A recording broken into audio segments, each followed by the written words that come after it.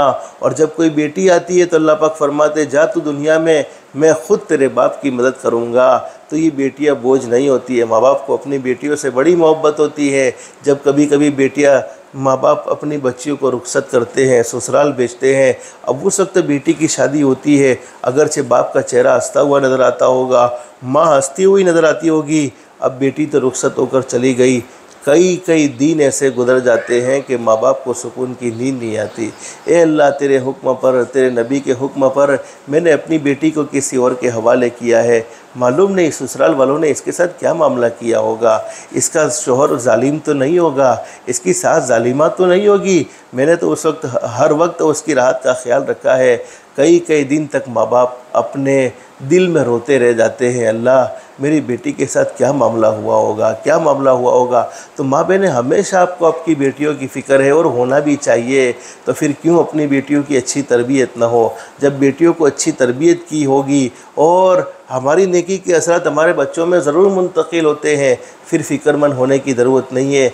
जब एक माँ ने अपनी बेटी को पूरी शरीयत और सुन्नत से वाकिफ़ कर दिया, अब वो बेटी ससुराल में जाएगी तो माँ को इत्मीनान होगा, नहीं मैंने मेरी बेटी को अखलाक भी सिखलाए हैं, मैंने मेरी बेटी को किरदार भी सिखलाया है, शोहर के साथ कैसा रहना चाहिए वो भी सिखलाया है, सास के साथ कैसा रहना चाहिए वो भी सिखलाया है।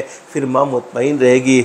आज बेचैनियाँ, उलझने, लड़ाइयाँ, झगड़े, सब का एक ही सबब है, हम अपनी बेटियों को जहेज़ में देते तो बहुत कुछ है, नहीं देते हैं तो अखलाक नहीं देते हैं, नहीं देते हैं तो अच्छे औसाफ की तालीम नहीं देते हैं। तो चौथा काम बयान फरमाया वो औरत जिसने अपनी ज़ात को पर्दे में रखा, और पांचवा काम हदीस शरीफ में बयान फरमाया वो औरत जिसने अपने शोहर की फरमा बरदारी की। अब माँ बहनों, तुम सोचती होगी हमें क्या मेरी बात मानी, हमारा शोहर नहीं मानती है हमारी बात माने। हाँ, तुम्हारे शोहर को तुम्हारे साथ कैसा रहना चाहिए वो बातें हम मस्जिद में मर्दों के सामने जिक्र करते हैं। इस वक्त चूँकि बातें आपके लिए हैं इसलिए आपको बतलाया जाता है कि शोहर की फरमा बरदारी ज़रूरी है। हदीस शरीफ में है कि वो औरत अल्लाह का हक़ उस वक्त तक अदा नहीं कर सकती हैं जब तक कि अपने शोहर के हुकूक़ को अदा न करे। और एक हदीस में मौजूद है, एक मरतबा हज़रत नबी करीम सल्लल्लाहु अलैहि वसल्लम तशरीफ़ फरमाए, सहाबा किराम बैठे हुए हैं, एक ऊँट अल्लाह के नबी की खिदमत में आ गया और ऊँट ने हमारे नबी के सामने झुकना शुरू कर दिया, सजदा करना शुरू कर दिया। सहाबा ने पूछा, अल्लाह के नबी, ये ऊँट आपके सामने सजदा करता है, आप हमें भी इजाज़त दे दीजिए कि हम भी आपके सामने सजदा करने लगे। हमारे नबी ने फरमाया, नहीं नहीं, अल्लाह के अलावा किसी को सजदा करना जायज़ नहीं है। हाँ, अपने भाई का इकराम करो, अपने भाई की ताज़ीम करो, लेकिन अल्लाह के अलावा किसी को सजदा करना जायज़ नहीं है। फिर हमारे नबी ने फरमाया कि अगर मैं किसी को अल्लाह के अलावा किसी को सजदा करने की इजाज़त देता, इजाज़त नहीं दी लेकिन देता, तो औरत से कहता कि वो अपने शोहर को सजदा करे।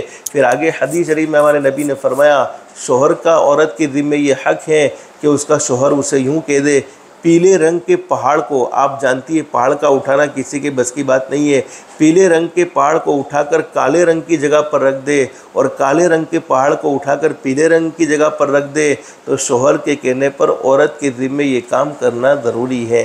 तो ये हमारे नबी ने हुकूक समझाए हैं। ये 5 काम करने वाली औरत को जन्नत के हर दरवाजे से पुकारा जाएगा। तो माँ बहनें, दिल से दुआ कर लो, अल्लाह हम सबकी दुनिया भी बेहतर से बेहतर बनाए, आखिरत भी बेहतर से बेहतर बनाए। जितना हो सके अल्लाह के सामने माफ़ी मांगने का अहतमाम करो। रमज़ान के महीने में हदीस शरीफ में लिखा है, मेरा कोई उम्मती सिर्फ एक मरतबा कह दे अस्तगफिरुल्लाह, माँ बहनों कह दो दिल दिल में अस्तगफिरुल्लाह, जिसके माना ये है, ए अल्लाह मैं तुझसे माफ़ी मांगती हूँ, औरत है मर्द है, ए अल्लाह मैं तुझसे माफ़ी मांगता हूँ। हदीस शरीफ में लिखा है कि अल्लाह रब्बुल आलमीन ख़ुद जवाब देते हैं, मेरी बंदी तूने मुझसे माफ़ी मांगी है, मैंने तुझे माफ़ कर दिया है। दुनिया वाले तो कभी कभी माफ़ करके माफ़ी का तना भी देते हैं, अरे तुमने माफ़ी मांगी है, माफ़ करने जैसा तो था नहीं, लेकिन तुमने माफ़ी मांगी है तो माफ़ कर देते हैं। अल्लाह पाक फरमाते हैं, अरे मेरी बंदी तूने मुझसे माफ़ी मांगी है, मैंने तुझे ऐसा माफ़ कर दिया है जैसा कि तूने गुनाह किया ही नहीं था। तो अल्लाह तो बड़े करीम है, बड़े रहीम है। इस महीने में जितना हो सके इस्तिग़फ़ार की कसरत करो, कलीमे तय्यबा जितना हो सके ज़्यादा से ज़्यादा पढ़ते रहो। जन्नत की तलब होनी चाहिए, मरना है। अल्लाह पाक हर एक को आफ़ियत के साथ जन्नतुल फिरदौस का दाखिला नसीब फरमाए और जहन्नम से हमेशा पनाह मांगने का अहतमाम करो। ये कुछ ज़रूरी बातें अल्लाह पाक ने दिल में डाली थी, आपके सामने ज़िक्र की है। अल्लाह से दिल से दुआ कर लो, अल्लाह सबसे पहले मुझे फिर आप तमाम को अमल करने की तौफीक नसीब फरमाए। अल्लाह हमारी दुनिया भी बेहतर से बेहतर बनाए, आखिरत भी बेहतर से बेहतर बनाए। अल्लाह हम सबको अल्लाह के अहकाम के मुताबिक हज़रत नबी करीम सल्लल्लाहु अलैहि वसल्लम के तरीक़े के मुताबिक ज़िंदगी गुजारने की तौफीक व सादत नसीब फरमाए। अल्लाह पाक हम सबको कहने सुनने से ज़्यादा इखलास, इस्तिखलास और इस्तिकामत के साथ अमल की तौफीक नसीब फरमाए। आमीन या रब्बल आलमीन। व आखिरु दावाना अनिल हम्दुलिल्लाहि रब्बिल आलमीन। अस्तग़फिरुल्लाह।